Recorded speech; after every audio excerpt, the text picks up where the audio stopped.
কোরআনের আইন চালু হলে কি শান্তি হবে তার একটা ঝলক দেখাই দেই। আপনারা কি শুনতে আসছেন বলেন? কি শুনতে আসছেন? বাংলাদেশের কোন রাজনৈতিক দলের পক্ষে সম্ভব এত লক্ষ লক্ষ মানুষ সামান্য কিছু টাকা খরচ করে একটা প্যান্ডেল বানাইয়া তারপরে দাওয়াত করে দেখাতো কত লোক আসে? ঠিক না? যাও আসবে তার থেকে পুলিশ আর মিডিয়ার বেশি থাকবে। খাবি কয় বসেন বসেন, তাও বসবে না, দাঁড়ায় দাঁড়ায় চানাচুর চাপাবে, সিগারেট টানবে। এখানে তাকায় দেখেন তো কেউ আপনারা বসতে কয় নাকি? সব শান্তিপূর্ণ ভাবে লক্ষ লক্ষ মানুষ, বসার জায়গা নাই, খালি জায়গায় রাস্তার উপরে বসে গেছে, মেয়ে লোক পুরুষ লোক। সুবহানাল্লাহ। শুধুমাত্র কোরআনের কথা, শুধুমাত্র কোরআনের কথা, আল্লাহর বাণী শুনতে আসলে যদি এমন শান্তি বিরাজ হয়, তাহলে ওই আল্লাহর আইন যদি রাষ্ট্রীয়ভাবে চালু হয়, দেশটা জান্নাতের মতো হয়ে যাবে। বিশ্বাস হয়? বিশ্বাস হয়? রাসূলুল্লাহ জাদু করেন নাই, কোরআনের আইন চালু করে তার দেশকে তিনি বেহেশত বানায় ফেলেছিলেন। সুবহানাল্লাহ। মানুষ দরজা খুলে ঘুমাবার সুযোগ পেয়েছে।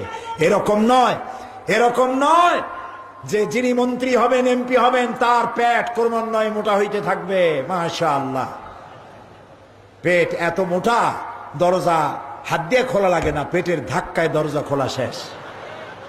বাড়ি একটার জায়গায় 10টা। আহা, নবী করিম সাল্লাল্লাহু আলাইহি সাল্লাম কোরআনের রাজ কায়েম করেছিলেন, ঘরে খাবার নাই। হযরত আয়েশা সিদ্দিকা রাদিয়াল্লাহু তাআলা আনহা বলেছেন, নবীজির স্ত্রীদের ঘরে একদিন দুই দিন নয়, মুসালসাল মাসের পরে মাস চুলায় আগুন জ্বলে নাই। সামান্য একটু পানি, একটু খোরমা ছেড়ে আমাদের জীবন কেটেছে, এই কষ্ট করেছি। নবী করিম সাল্লাল্লাহু আলাইহি ওয়াসাল্লাম বিশ্ব নবী ঘরের ভিতরে শুয়ে আছেন। হযরত ওমর রাদিয়াল্লাহু তাআলা আনহু ঘরের মধ্যে প্রবেশ করলেন। বিশ্ব নবীর ঘর। কার ঘর? বিশ্ব নবীর ঘর। যিনি জান্নাতে প্রবেশ করার আগে কেউ জান্নাতের সিঁড়িতে পা রাখতে পারবে না, যিনি কাউসারের মালিক হবেন। আল্লাহু আকবার। সেই নবী সঙ্গে দেখা করতে গেছেন হযরত ওমর। ঘরের এদিক ওদিক তিনি তাকালেন, হযরত ওমরের চোখ দিয়ে পানি পড়া শুরু পড়ে গেল। আহারে, বিশ্ব নবীর ঘর। এই ঘরের মধ্যে একটা খাটিয়া, দড়ি দিয়ে বোনানো একটা খাটিয়া। সেই খাটিয়ার উপরে চাদর নাই, বালিশ নাই, বিছানা নাই, এর উপরে বালিশ নাই। বিশ্বনবী হাতটা মাথার তলে দিয়ে শুয়ে আছেন। ঘরের মধ্যে একটা শূন্য মশক ঝুলে আছে, তাতে পানি নেই। আর ঘরের আর এক কোনায় সামান্য এক কেজি 1.5 কেজি বা তার থেকে কম বেশি জব পড়ে আছে এক কোনায়, আর কিচ্ছু নাই। হযরত ওমরকে দেখে রাসূলুল্লাহ উঠে বসলেন। হযরত ওমর কাঁদতেছেন আর বলছেন, বাষ্পরুদ্ধ হয়ে যাচ্ছে। রাসূল জিজ্ঞেস করছেন, ওমর কাঁদো কেন? হযরত ওমর বলছেন, ইয়া রাসূলুল্লাহ, আপনি দড়ির দিয়ে বুনানো খাটের উপরে শোয়া, আপনার পিঠের মধ্যে আমি দেখতে পাচ্ছি দড়িগুলার দাগ কেটে আছে, আমার কলিজা ফেটে যাচ্ছে। বিশ্বনবীর ঘরে তোশক নাই, বালিশ নাই, চাদর নাই, ঘরের কোনায় সামান্য জব, একটা শূন্য মশক ঝুলে আছে। কাফেরেরা কত শান্তি করছে, আপনি একটু আমাকে অনুমতি দেন, আপনার জন্য আমি একটা তোশক বানাই আনি।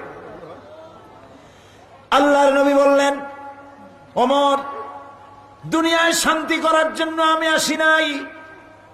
আমি যদি ওহদ পাহাড়টাকে বলি, ওহদ পাহাড় আমার জন্য সোনায় পরিণত হয়ে যা, ওমর তুমি দেখতে পাবে তোমার চোখের সামনে ওহদটা সোনায় পরিণত হয়ে যাবে। শান্তি করার জন্য আসি। এই ছিল শাহানশাহ, আল্লাহর বানানো বাদশাহ, যিনি মানুষের কল্যাণে উজাড় করে দিয়েছেন সব, নিজে না খেয়ে মানুষের খাবার পৌঁছে দিয়েছেন। হযরত আবু আইয়ুব আনসারী রাদিয়াল্লাহু তাআলা আনহুর বাড়িতে হযরত আবু বকর ওমর দুজনই ক্ষুধার্ত, 3-4 দিন না খাওয়া, রাসূলও না খাওয়া, তার বাড়ি গিয়ে হাজির হলেন। হযরত আবু আইয়ুব তিনি রাসূলকে হযরত আবু বকর ওমরকে দেখে ঘরের মধ্যে নিয়ে বসতে দিলেন আর বললেন, স্ত্রী, ঘরের মধ্যে গিয়ে বললেন, স্ত্রী, আজকে এমন 3 জন মেহমান পেয়েছি, এর থেকে সম্মানিত মেহমান আল্লাহর আকাশের নিচে জমিনের উপর আর নাই।